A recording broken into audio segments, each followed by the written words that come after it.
Yeah, many of our listeners are struggling with that very thing. They face the same. I need a partner.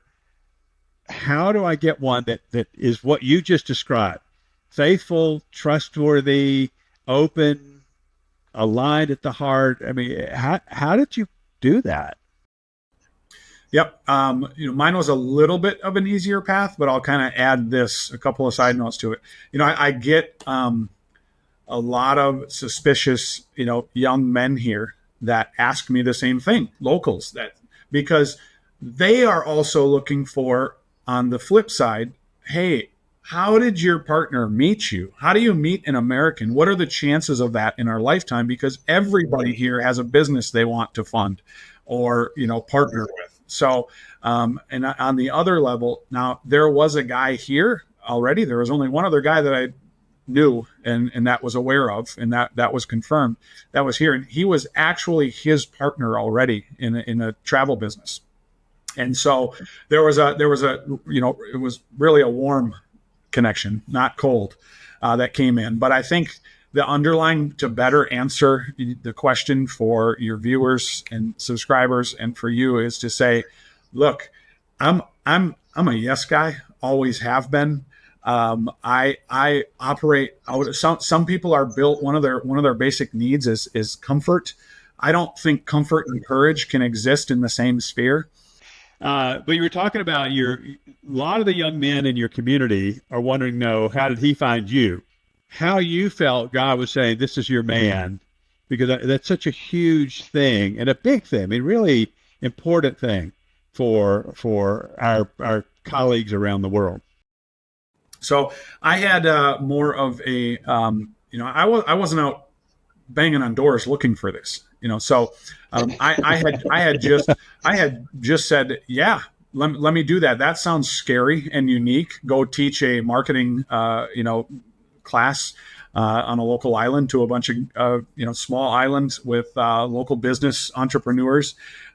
So I just said, yeah, let's do that. Am I qualified for this? The lies we tell in our head all the time. I'm not qualified. There's no way I can do this. I'm just the guy that says, hey man, let's jump and figure it out on the way. And so in that, the only contact I had here already had this man as a partner in a travel business. And so it was more of a warm connection, a warm lead where we got together. And so I already had some level of trust to say, okay, you're partnered with this guy. Great. But I've been in business long enough to know that's not enough. But as I got to know this man and hear his heart and see how he interacted with his family and with his friends and hear his story, we got a lot of boat time, just started to see that, hey man, we've got some core values really connecting here.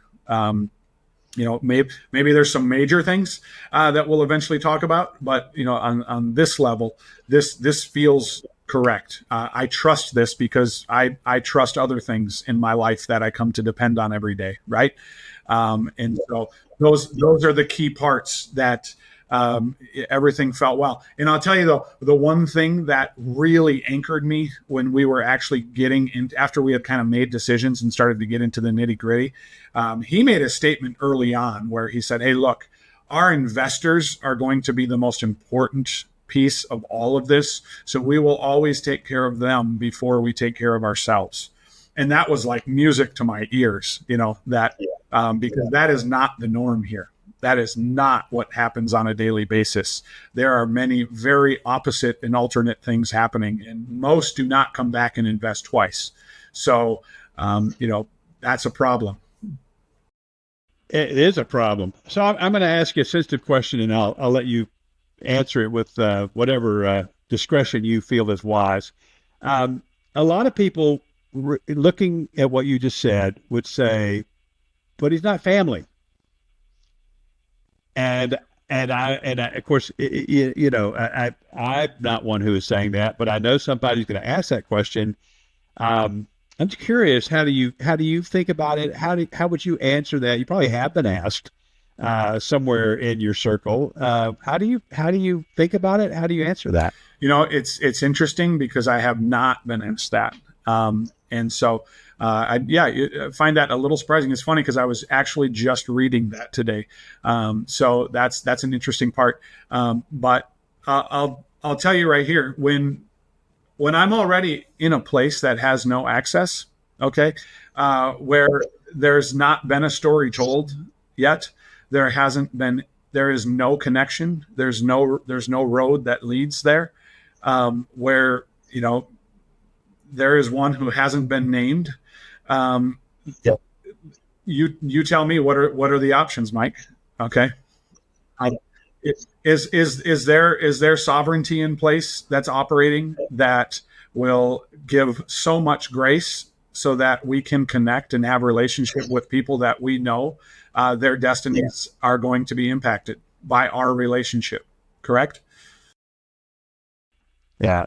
Yeah. Good. That's a great answer. I know that there's a whole movement built around the man of peace concept. It's like, well, sometimes that's all you got, and sometimes that's the best thing you can have. And I will tell you from my own business experience, maybe yours is similar. I've I've lost money in dealing with non-family members. I've lost more money dealing with family members, or those who at least say they're in the family. So I personally think the people who take that one particular passage and try to apply it to business are barking up the wrong tree. I don't even think they're right, in the right context. But you're right. I mean, you're ultimately it's a faith thing. It's a trust thing, and not in yourself, and not in the guy, but in the one we follow. So, Yep. And that has just allowed, maybe I'm getting ahead, but that has allowed so many key relationships that just keep expanding and building and getting wider and wider. And those relationships, the depth of those becomes even greater.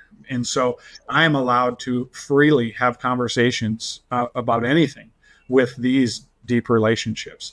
This is a hospitality culture. Once you're in the door, there's people will defend you to their death, to make sure that you are not harmed. And so those are the kinds of relationships that are formed.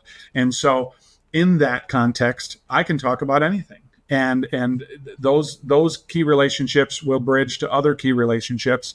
And I am hoping that this is something that transcends far beyond my years, so that this place is continually run and continually provides the opportunities for those relationships to keep occurring, and that there will be many who come in and out of this place, whether it's operational managers, F&B managers, hospitality, excursion, all of the staff. We'll have about 20 staff overall to begin, and those are key people that I'm also placing in this place as well.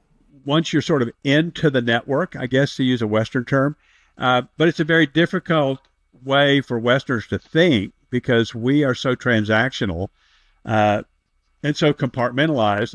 And what I've seen in Asian culture, and you're clearly seeing, is that once you're kind of in a network, if you will, in a connection group, you're in, and you're not just in for business, you're in.